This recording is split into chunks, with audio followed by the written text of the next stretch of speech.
Jonah Hill eats a fucking goldfish, doesn't he? Oh, right. Yeah. Okay. It's been a while since I saw that movie. It's so fucking long. He probably only did that scene because they were like, "Hey, Jonah, you ready to eat goldfish?" And he was like, "Are you kidding me? I could eat like 9 bags. Have you seen me?" See, if it was me, if I'd been Jonah Hill, I'd be like, and then on the first take, I accidentally swallowed the goldfish. Yeah. I bit its fucking head off, Conan. I'd be like, and honestly, it was a mistake. I swear to God, it was a mistake. But I swallowed that goldfish. Yeah. The first one was a mistake. The next 9 were a delicacy. Really bummed out the crew. Everyone got sent home for the day.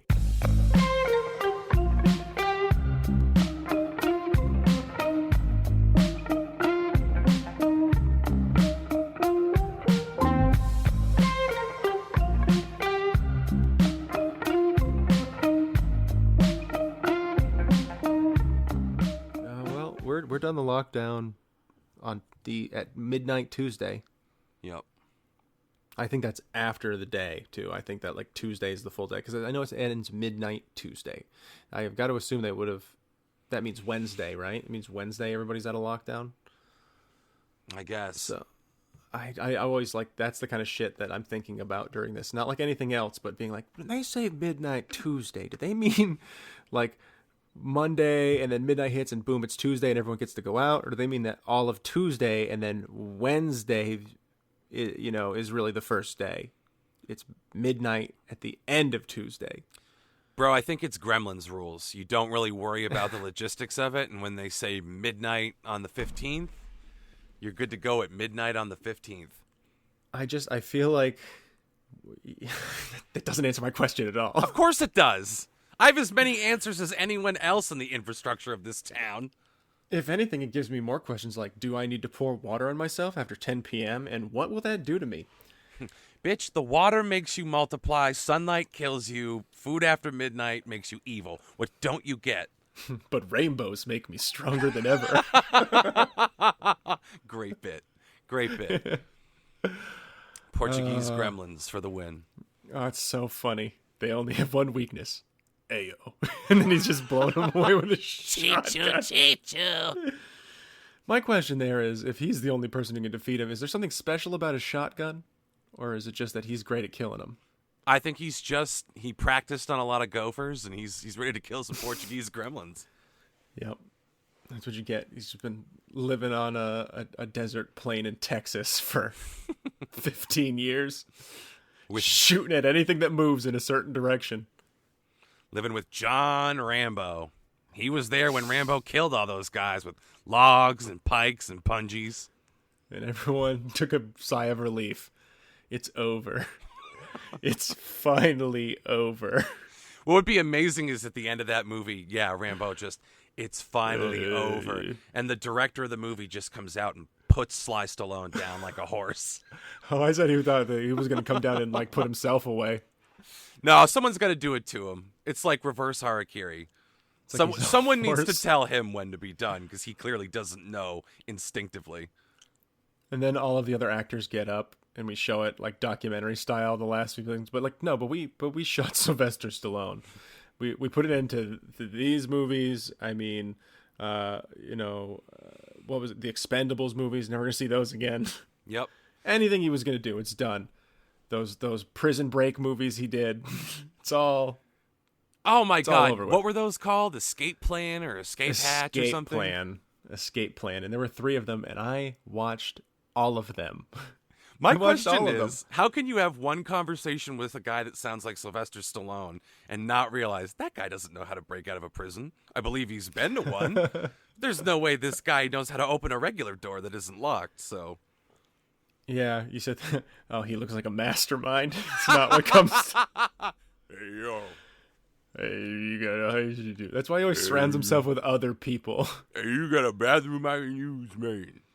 I'd say my biggest disappointment so far in like that genre of movies is that Sylvester Stallone hasn't worked his way into the Fast and Furious franchise at any point. Yo, now that you say it, that is a glaring omission. Wouldn't that be great? I just want to see them all swing through that franchise. Wait a minute. Just for a little while. Wait a minute. You're on to something, because as we've discussed on the pod eons ago, that John Cena is playing Dom's evil special ops brother. Which means just like these guys. Yeah, go on. I was gonna say, so from the very first movie, we're supposed to believe that this side thing has been happening all along. This is why Dom's so good, don't you understand? It just runs in his family. It's in his blood. Just driving cars that break the laws of physics. He's really good at drinking Mountain Dew and having sex with Michelle Rodriguez, and John Cena got good at killing people with a paperclip. Like, that's the premise of the next movie. It's like the super spy. I guess all of it doesn't fucking matter because, like you said, they can drive cars up walls and they can do whatever the fuck they want now. I'm surprised they're like Fast and the Furious 10. Oh my god, guys, there's aliens. Like, it's just that is when you bring in Sylvester Stallone. He's Dom and John Cena's dad, who has been missing for 20 years because he was abducted by aliens. I was gonna say no. He plays that one of the Reavers from Guardians of the Galaxy, and that's how you tie Fast and Furious into the Marvel universe. Oh, see, you can still do that. It's the same. He's like, I came down and seated you guys. Oh my god. I came in both your moms. Oh my god. You're my boys. Truly the stupidest shit ever. I love it.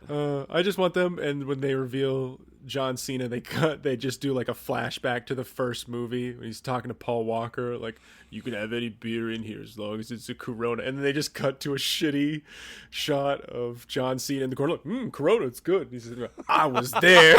They just patch him into all these scenes. Exactly. Yeah, family. Like, he's just in a different car that was off screen.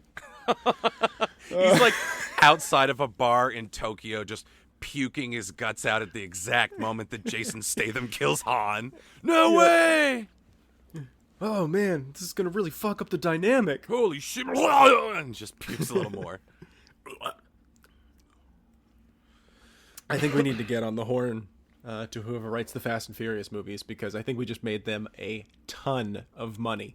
I think we just write that on spec, and then, yeah. Although, once again, third week in a row, we're doing the bidding of Disney.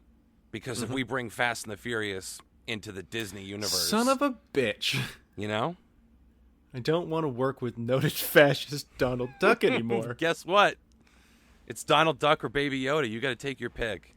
Listen, he put the uniform away, but nothing changed, you guys. He didn't throw it changed. Away. That shit is canon. That's a part of his history. Can you imagine Inglourious Bastards, but with Donald Duck as Hans Landa? I wish I could do the Donald Duck voice. I do too, because I just hear him screaming while Brad Pitt carves a swastika into his face. Yep. If only we hadn't already done it, I feel like that would have been a great cover art for this week. That's a little too salty for YouTube, unfortunately. It's like on the one hand, we're singing Disney's praises, and on the other hand, we are not. Well, I mean, you know, if you're mad at us... Yeah, you're right. No, because you have to admit, it would be great to see a version of Inglourious Bastards with Donald Duck in it. I can't, you can't take that away from Disney. That's a great character. I wish I could do a Donald Duck voice. I just see him in the beginning shot. I assume they're under the floorboards. I wish I could do it, dude. You got to do it like shooting air out of the side of your cheek. Just him drinking the milk. That was good. That was good. You've captured the sound, the essence of the Donald Duck sound. Yeah. And then all the other unhappy Disney Gestapo come in and they shoot the Shoshana's family under the floorboards. Yeah. Here's the thing. We're talking about Disney. We're talking about Baby Yoda. Don't get me going on Baby Yoda again. No, we do. We have to address it, and we have to. We're under assault. We're under assault. You've been asking for a long time for our first piece of hate mail. You've been begging. We've been doing everything in our power to net it. It's about the Mandalorian, huh? The Mandalorian is what did it. Is what brought out the first Dogs of War, Rory, and you sounded that war cry. Sweet. All right, what is it? Hit me with it. All right, let me pull up the actual DM. Oh, you're going to put him right on blast. I'll keep it anonymous. That's fair. That's fair. Because they didn't mean nothing by it, but they're going to get an ass licking, and I think they knew that because they listened to this show, and we love to lick ass. Oh, yeah. Oh, no, not an ass licking. An official Skimbo Lounge ass licking you shouldn't have. Okay. Eddie writes, consider this my first official hate mail. The Mandalorian is awesome, and the last episode had the first in-screen action sequence for Boba Fett. When he shoots down the Imperial ship and says, I was aiming for the other one, that is a reference to the 1960 classic Western, The Magnificent Seven. I have to ask, what movies and shows do you guys actually like? Because you seem to only shit on things constantly and never talk about what you think are decent shows and movies. Oh, so you get it. That's good. To which I say, what podcast have you been listening to where we ever pretended that we were obligated to be positive about anything? Yeah. You've bet the wrong horse in that criticism. When are we going to start saying positive things? I don't know. When is winter over? You have violated the implicit agreement that takes place in the Skimbo Lounge. When you have broken the rules of engagement. Would you like a lesson, sir, in the rules of war? Wait, but so I'm going to break down this criticism a little bit because again, you did not address, sir, my main issue, which is the puppets in it. Don't get me wrong. I get that Yoda was a Muppet and that Muppets are in the Star Wars universe in certain situations, but again, what was the movie that he referenced? Magnificent Seven. The Magnificent Seven. I don't remember the Muppets in the Magnificent Seven back in the 60s making it a super majestic film. Oh, but it's different. Okay, but if I make a shitty spaghetti western over here and then I quote The Good, the Bad, and the Ugly, does that make it iconic? Fuck you! No, it doesn't. Don't be ridiculous. Well, I rewatched some of it, and I'm sitting there being like, okay, look, here it is. The Mandalorian, he's sitting there watching Baby Yoda. They're trying to fix the ship. Oh, don't. And you sit there for like 5 minutes where he's like, don't put that wire over there. And the baby sits there. And like holds the book. And like, no, don't put that. Oh, and then Baby Yoda shocks himself. And it's so fucking adorable. And I sit there and I go, I hate this. I don't like this at all. Well, you're cynical. You hate yourself. I am. Yeah, but we've already been over this. That's what this is about. There's things about The Mandalorian I enjoy. I look back at Rogue One, this very dark, gritty Star Wars story that didn't have to be happy and pander to every audience while still being a part of the universe and being a great story. And I thought they were going to do that with The Mandalorian. And then right off the bat, they introduce an adorable Muppet that follows him through the show's entirety. Well, hang on. And also, there's the situation though where he kind of works as like a Deus Ex Machina because again, Baby Yoda is fucking 50 and has super powerful force powers where he can just like lift shit up off the ground and do all this. Oh no, it seems like he's gonna get done in, and then like Baby Yoda can save him with his force powers. Well, and he has. I'm not saying it happens at every fucking moment either. And he has like the healing powers. You have a legitimate argument with the Deus Ex Machina thing, but two things can be true. Baby Yoda can be a well-drawn, well-used character and a genius, diabolically genius marketing ploy. Because it's just a little like ham-fisted for me. Like, not to ruin anything in season 2, but like there's this whole thing with like this frog alien and its eggs, and they have to like get it to the husband or to the... I can't quite remember exactly how the plot goes, but like there's like Baby Yoda takes a liking to those eggs, and at one point, he starts eating them. And you're like, what the fuck is this? And it's just like little comic-y, plucky shtick like that I know. You can't have something on Disney Plus like that, I guess. It's like I know what I was getting. It's not The Boys. Well, it's like I said to you the other night. The alternative was a 9-year-old plucky girl with horns glued to her head who walks around and is like, what's a Mandalorian? And like adorably mispronounces things and asks obnoxious questions and gets kidnapped and blah, blah, blah. Like, that's the alternative. Because when I watched the first episode with the blue guy, I was like, oh, fuck. They're going to keep him around for comic relief. This sucks. And then, like, very quickly, he's gone. And I'm like, all right, it's not that kind of show. So then when Baby Yoda came into it, I was like, A, adorable. B, it's you can do something interesting with the story because I have a ton of questions that come out of this. So like, I get it. I get there are some people who are obsessed with Baby Yoda, but these are the like Refinery 29 BuzzFeed people who are just like 20 reasons why Baby Yoda is thick as fuck and you're loving it. And Yeah, that was pretty good. You know, those people have corrupted the purpose of Baby Yoda. Baby Yoda innately as a part of the story totally works. Well, I will admit that maybe if Baby Yoda hadn't been shoved in my face so much, I wouldn't have hated him as much. But again, I also was looking for, like, again, my expectations were something towards a little bit darker. I was like, come on, Disney, give me something gritty. And that was my mistake. I'm not saying like it was poorly acted. I think everybody in it does a good job, except for Gina Carano, who's not very good. But, it's not that kind of criticism. I still ended up watching it, so I can't, it happened. If you get a chance to watch it, do it, because, if you like the Star Wars universe, it's another thing. But yeah, you guys like baby stuff. That's fine. Just admit that you guys like a baby thing. If you like the Mandalorian, you're a baby. Yeah, I think that's pretty much what I was trying to say. Yeah, you're right. Not to put words in my mouth, but wow. Your Honor, not to send my own client to the gas chamber, but may I speak on his behalf with no prior knowledge or discussions necessary? Yeah, so I guess that's what I think of the criticism. Great that it has some references, but meh. Well, so you brought up a show you do like that I also like, The Boys. Yeah, well, see, there we go. I feel like we've said the praises about that. I remember saying very nice things about Adam Sandler's Hubie Halloween. Who has a short memory? Your Honor, I would like Hubie Halloween strucken from the record if I may. I request a sidebar. I mean, I don't know. Let's talk about the fucking Boys. Let's make a pitch for the Boys, because this writer. Have we ever talked about the Boys? I think only in passing, because here's the thing.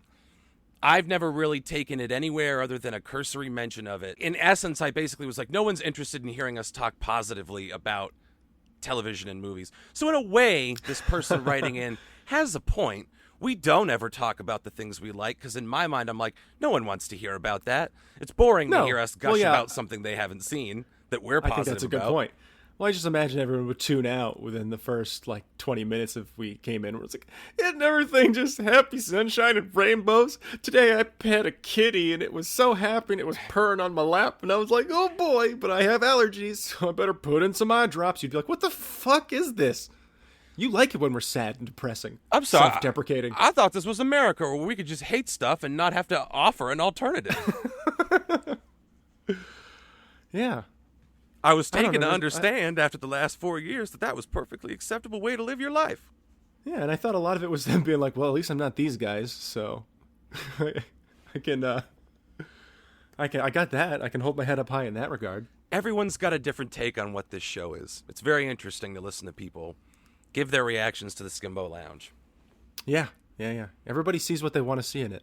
It's great. It kind of is an abyss, and I'm very proud that we've cultivated that. It's like that time you walked into a house of mirrors on acid, and you were like, I see what I want in this room. But usually by the time you get to the mirrors, you're having a bad time, because those things are kind of weird already, and, carnies are scary, so... Yeah, you gotta watch out for that. Gotta watch out for carnies. I think that was my point. Oh, about Baby Yoda? Noted anti-Semite Baby Yoda? That's true. That's true. If anyone thinks I'm making that up, go back. Look it up. Anytime he makes these little noises, isolate it, backmask it. You can clearly hear him say stuff about, and I quote, bearded New Yorkers who killed our savior. I mean, make of that what you will, but it's on the tape if you have the balls to look it up and shatter your precious illusion of Baby Yoda.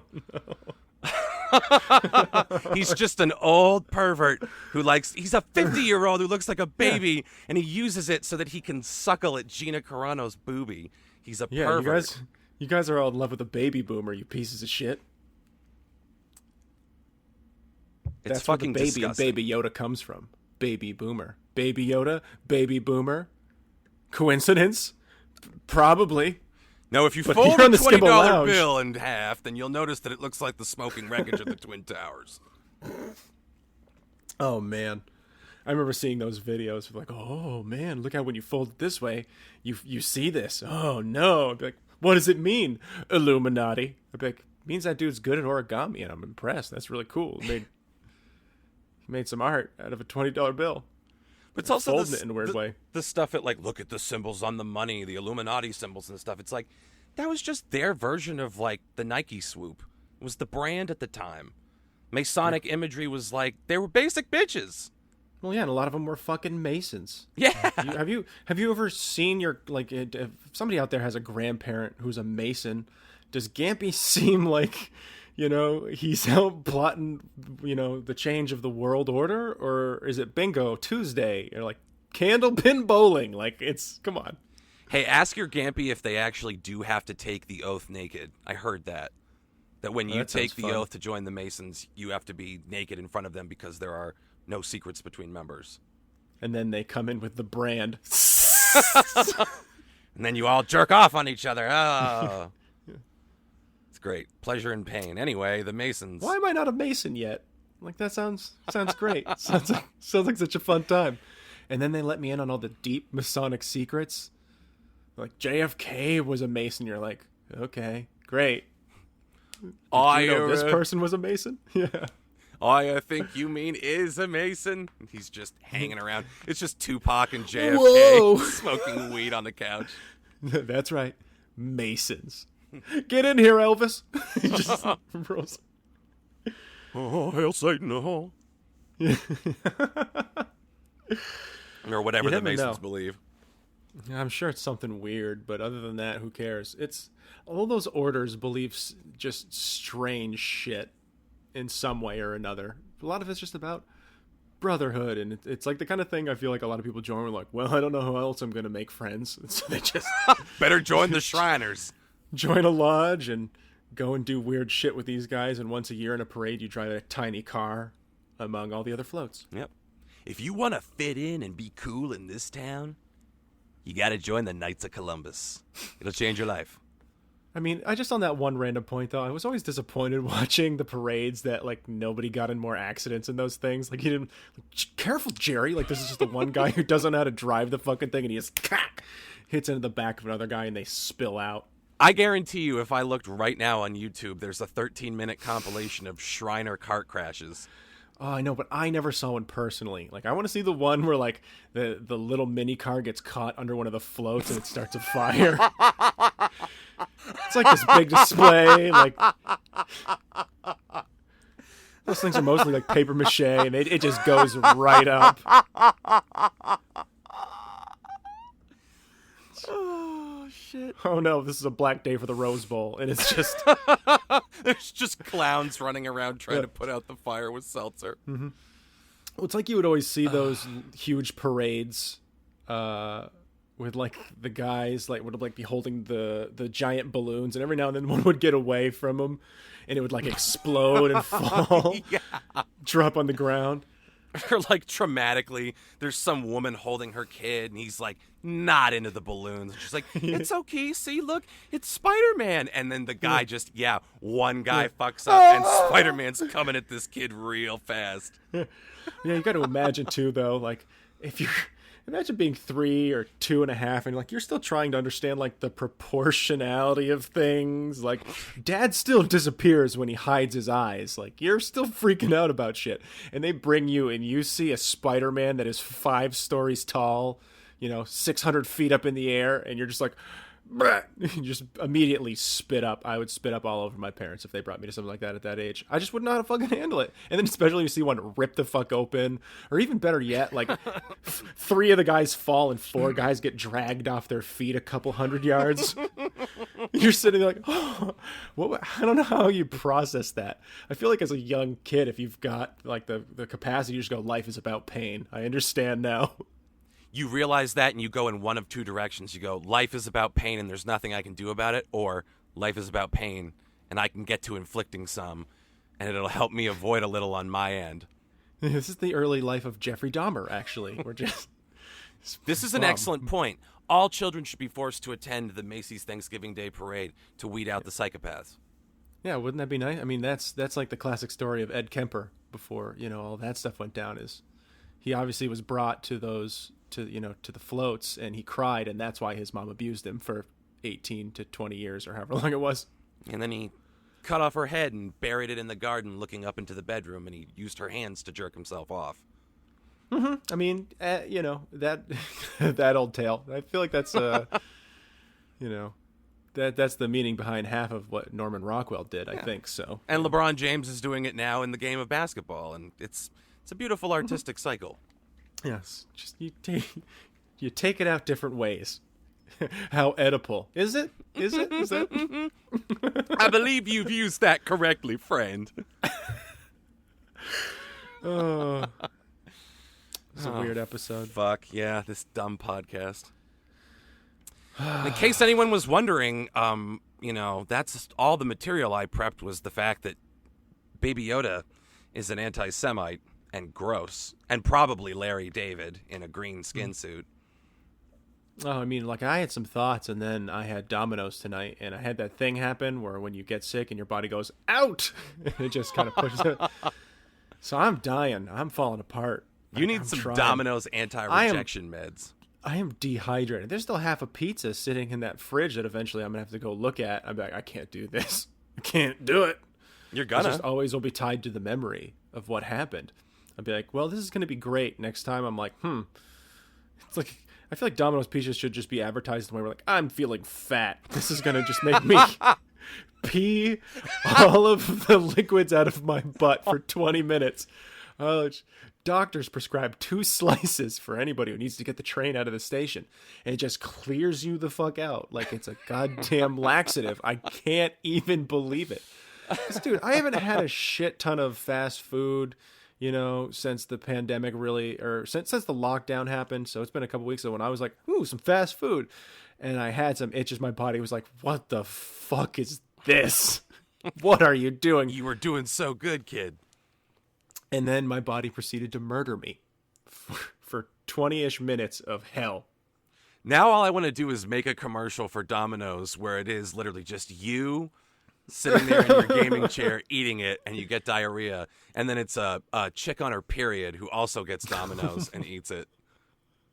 And you guys are both just completely miserable, and it cleans the both of you out. And that's the pitch of the ad. Is that Domino's is somehow good for your gut biome and will also help your period somehow. One day this goes somewhere, this podcast, and they're like, Domino's wants to sponsor you. They're just going through your backlog, seeing if there's anything that they find questionable. I'm like, oh yeah, sure. Totally forget about this. And then we lose literally tens of dollars. The CEO is like, women on their period are the only people who eat Domino's, huh? Like, oh, so you get it. You understand your product. And they're like, son of a bitch. No, it's also stupid people. Like, yeah. But you're right. You never eat Domino's when you're on a roll. You know what I mean? I'm doing good in life. I should get some Domino's. It's always like, it's like, fuck, I've had the same thing 4 nights in a row. What do I do? And you see Domino's as that option, and you go, I don't have to cook. I can just get a pizza. Literally the same night I am suffering for it. That's like rare. That doesn't usually. There's like a day where you're like, sometimes see how I feel. Like tonight, my body was just like, fuck you. Yeah, you might as well have eaten kitty litter, and your body would be having the same reaction. Mm-hmm. Actually, that probably would have bound me up a little bit better. It probably would have been better for me.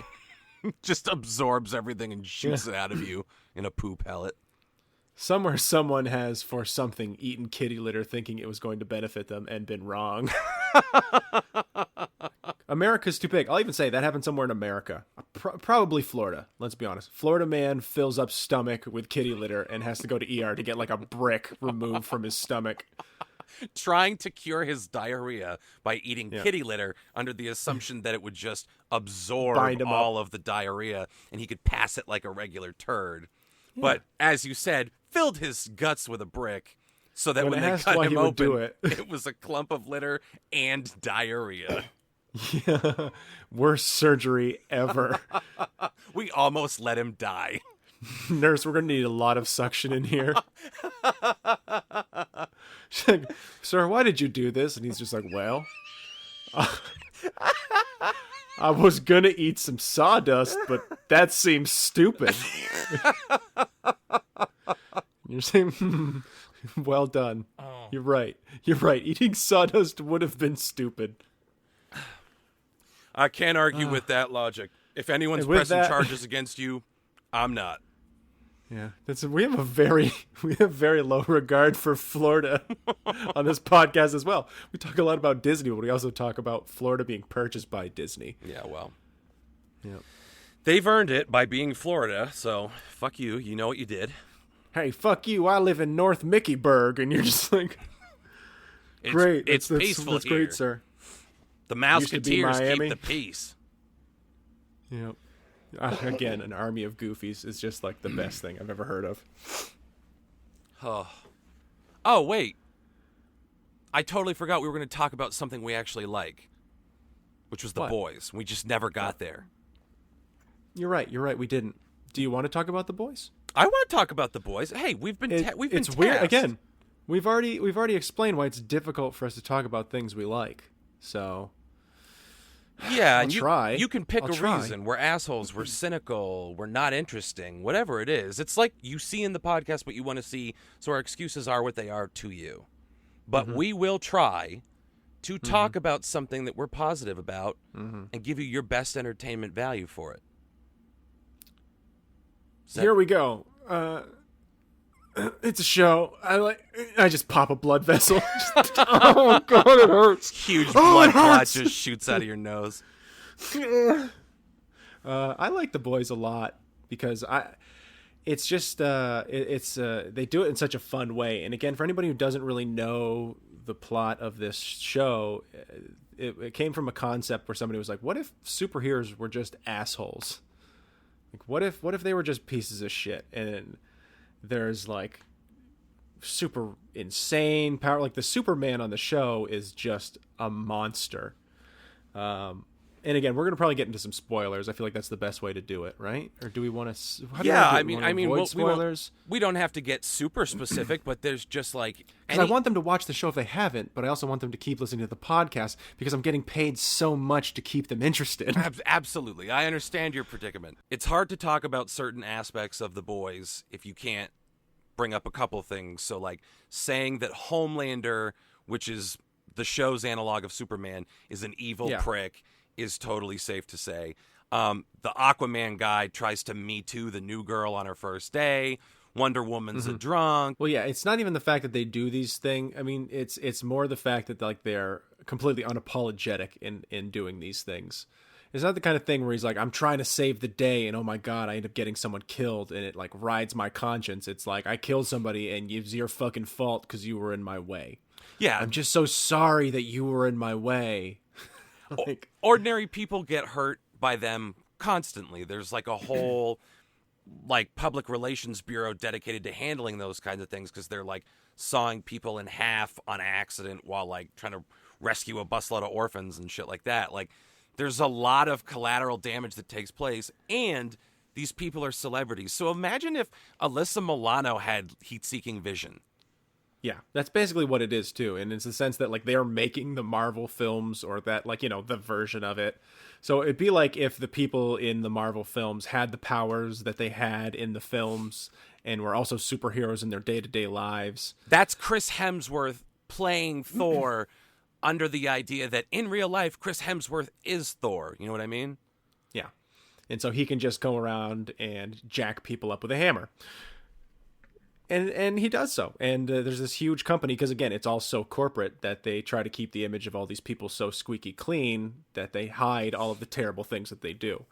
And it ends up, there's just, like, honestly, and it's hard. I want them to watch it, so I don't want to spoil it. But, like, one of the most brutal but best, like ideas for a show like that happens in this show. Where it's like when they go to save people, but they can't save them, and what results from that. And it's so good in the vaguest way possible, which must be frustrating, which maybe hopefully makes you want to watch the show. You find out what I'm talking about. It's got great moral dilemmas. It's got fucking fantastic characters. Everyone on it is perfect. The guy that plays Homelander, not since John Hamm played Don Draper was someone like tailor-made for a role like that. He's good. Perfect. You hate him so much. He's so menacing. It's just so well done. And it's just great. Like, I now understand, I think, why we both like it, because it's a paranoia thriller about a bunch of guys who are completely powerless themselves trying to go after the mob, the Marvel Universe, and Hollywood all rolled into one under the umbrella of this giant corporation. So it's literally trying to fight City Hall. It's everything you and I have ever talked about with Disney. So it makes sense that we latch onto it because we're like, oh, this is like, we'd be like these guys if Disney ever tried to take over. They'd come looking for us. We've known about it the whole time. Watch out. Donald Duck. If that, Donald Duck's at the door. Run! Run! Just culminates in Rory fighting Nazi Donald Duck with lightsabers. I'd like to think in this universe, like I'm married with kids, so I have like a lot to lose when like the Disney Gestapo shows up at my door, and, like shoot my family in front of me. No, and they're like, they kill me, but it doesn't kill me. Like the bullet gets lodged or something. It's like one of those stories. It's like, well, you're dying, and I have these horrible headaches, but I've got just enough time left to take it out on the company that did me wrong. Sounds good. They took everything from me. I think it's basically the Punisher, except against Disney. Which is kind of what is going on in The Boys. The character Billy the Butcher, like, that's basically kind of his story, is like a guy with nothing left to lose, who's a bad motherfucker and is like losing his humanity, is trying to fight these like literal gods. It's like Brad Pitt if he could tear you in half. I just thought of him tearing me in half and I laughed about it. That's what that was. I was like, and I don't know why I laughed at the thought of it, but I did. I really picture it. I chose to believe he meant that sexually. No. He was ripping you in half. Ladies. He sawed you like a log. To women? I assume Brad Pitt having sex in any way probably appeals to heterosexual women. Right. If I know one thing about women, and let's face it, I know a lot of things about women, as anyone listening to this podcast would know. As we've seen in the past, yeah, you're so woke. I have it on good authority that no woman can resist the thought of two guys having sex with each other. Really? Well, see, like, so that's the thing where people are like, "Aren't you into like lesbian porn?" And I'm like, "Not really." And they're like, "Why not?" I'm like, "Because there's no room in there for me. They don't want me there. So why would I be interested in it?" But that's why women love it, because they're like, "Oh, they're fucking each other, so we don't have to deal with them." That's fucking awesome. I got no dog in this fight anymore. Carry on, gentlemen. There's they're not jerking off to it. They're just like, that would literally make my life better. So I'm gonna go read a book about horny vampire teens. Go ahead and bite me, Sir Reginald. Or horny wizard teens. It's all interchangeable. Horny Wizard Teens would be an amazing CW show that we should pitch. Horny Wizard Teens. Which kind of already happened, I guess, with the Sabrina show on Netflix, but I didn't watch that. So we could probably get away with doing anything. Listen, there was only one Sabrina for me, and it happened back when, okay? You are very correct. I can't. The guy who voiced Salem the Cat was the best thing I've ever heard. Pitch perfect. Oh, look out, Sabrina! Just so good. On that dumb mechanical cat puppet, it was perfect. I remember watching the behind-the-scenes shit where, like, it's really hard to get Salem the Cat just the mechanics of it have... A lot of shows wouldn't take this on, and you're just, like, laughing so fucking hard about it. The thing's just thrashing. It doesn't look realistic in any way. Tom, we need to get the cat down. She's like, swings too hard and cuts one of the actresses. Oh, son of a bitch! Yeah, it's like that trivia you heard back from like when the Brady Bunch went to Hawaii, and like one of the kids was like, I don't know, I'm not getting on that roller coaster. Like, we're gonna do one more round, and it would have decapitated all of them if they had been on it. Hello world, there's a song that we're singing. I know it's the Partridges, or I don't even know which ones that were. But there's a universe where the whole Brady family got murdered in Hawaii during the filming of the special, and that was just what happened. It's just one by one. Someone gets attacked by a shark while in a surf contest. Yeah. Somebody gets murdered by a guy in a bar in fucking Honolulu. Actually, that's a good point. You got to assume, that the camera wouldn't have murdered all of the people. Some of those actors would have had to live with the horror of watching some of the other characters die. Mostly, probably the kids, because let's be honest, you're a director for the show, right? How are you going to arrange them in the roller coaster cars? The smallest are going to be in the front, and the tallest are going to be in the back, so you get a better shot. And so those kids are dying. That camera just comes off, and it's just shaving through them. They're dead. Like those videos on Instagram with the hot knife through the cheese wheel. Just right on your pasta. It's that, but blood on you while you're looking at parrots down below. Secretly, we didn't know, but the whole Brady family were a bunch of method actors, so they all get off like, and they're dying. Is Marsha okay? And Jan's last words are, Marsha, Marsha, Marsha, and just flatlines. Someone tries to start a slow clap. Not now. Not the time. Not now. Now we They mourn. get it all on film. Cut to the end credits. Just, yeah. It's Brady's beach song. Yeah. They filmed it first. Whole thing was shot out of continuity. Well, I mean... Oh, that's nice. Listen, how hard is it for us to get the rights to the Brady Bunch, do you think? To write that movie on spec? A Brady movie where they all die while they're on vacation.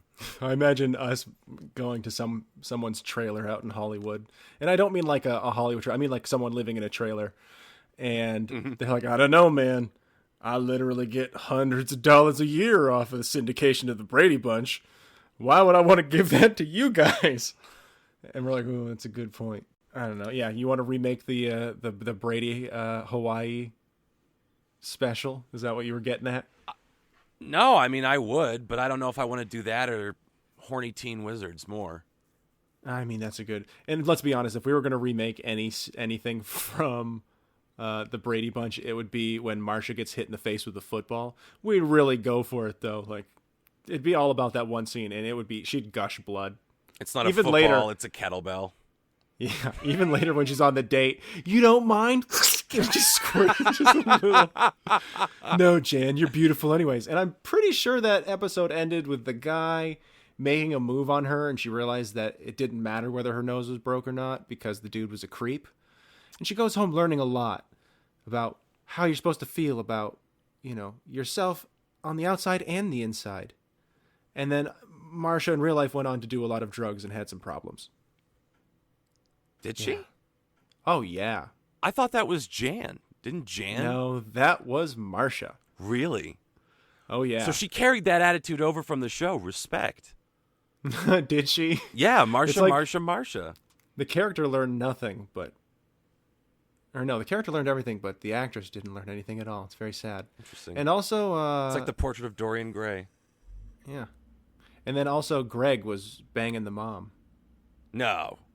Greg was the oldest, right? The oldest brother was banging the mom. How do you know this stuff? Because I watched a lot of TV as a child instead of being parented. The Bradys raised me. Yeah, there's a lot of that. And I feel like the mom, I don't know what her name was, but she was going to make moves on the guy who played the dad. And she realized after a couple of times when they had to do like intimate scenes in the bedroom, she realized that he was gay.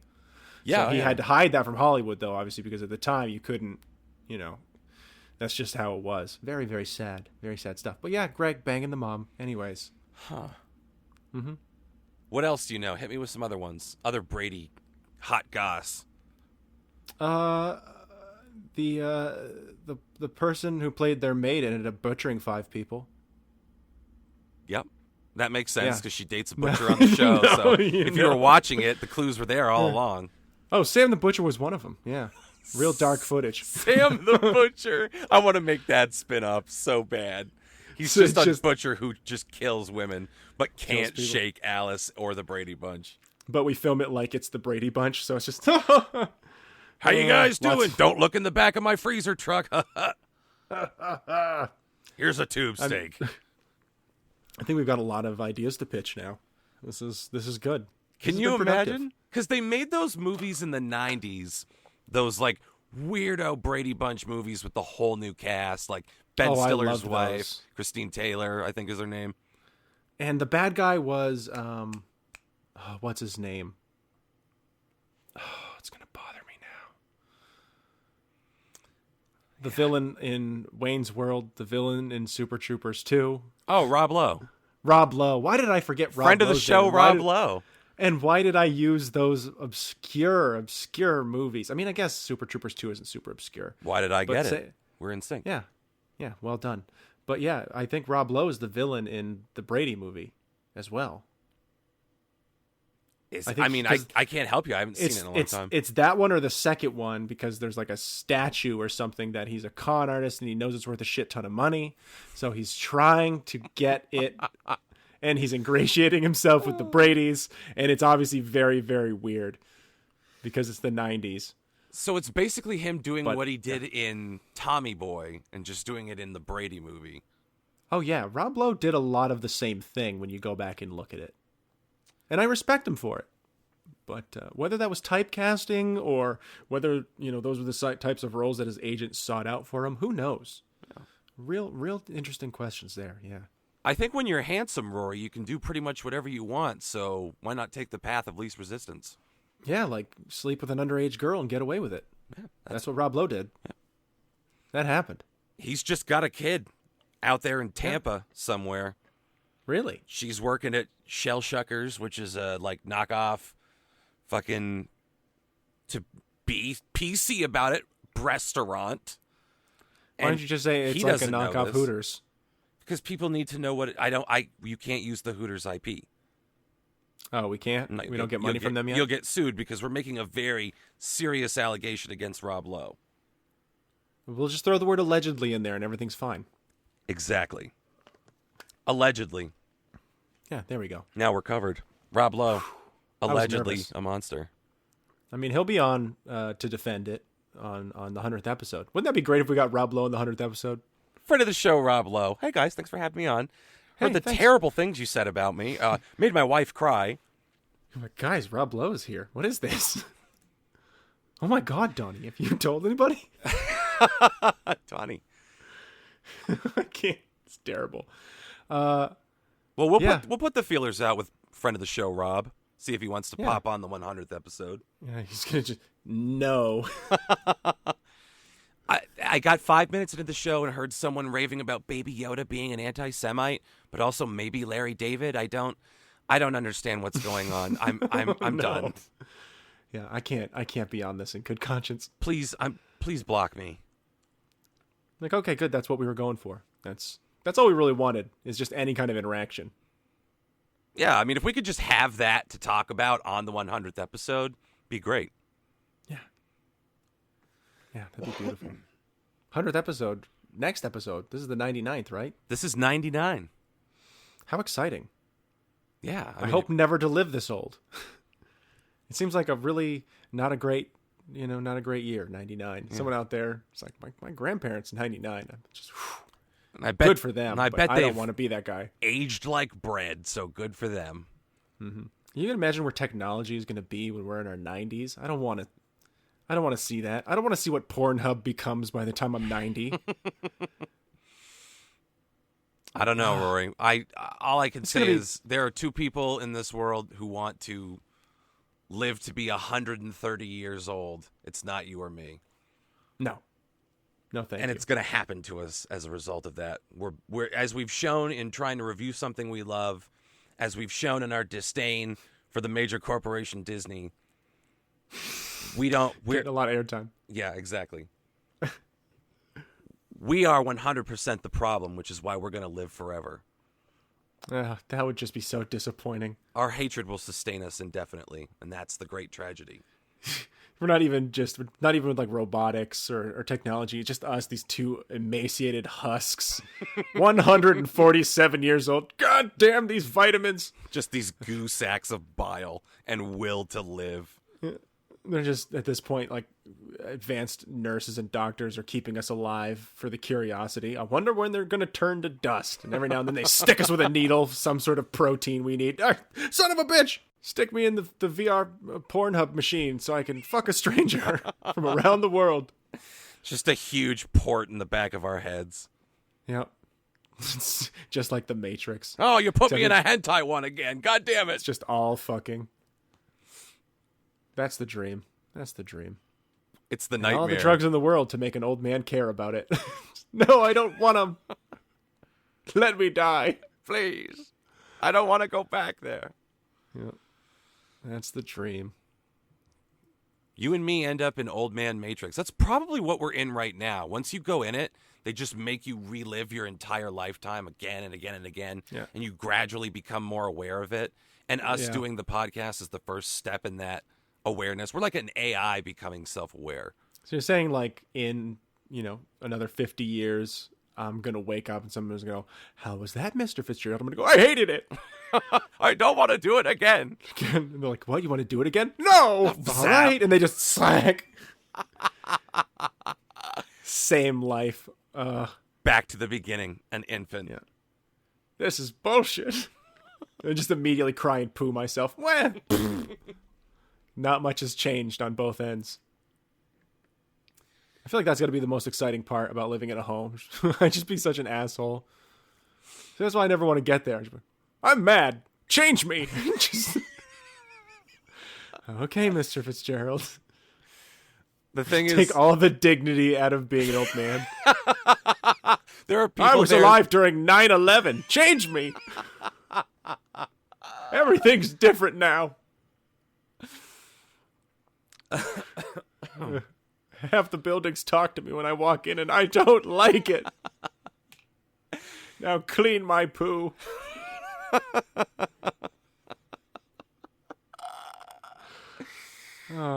Oh, I don't know if we get a much better bit than that, Rory. Yeah. Mr. Fitzgerald, we told you have to start eating solids again. Make me. Just all applesauce diet for a week. Just to make those orderlies hate their lives.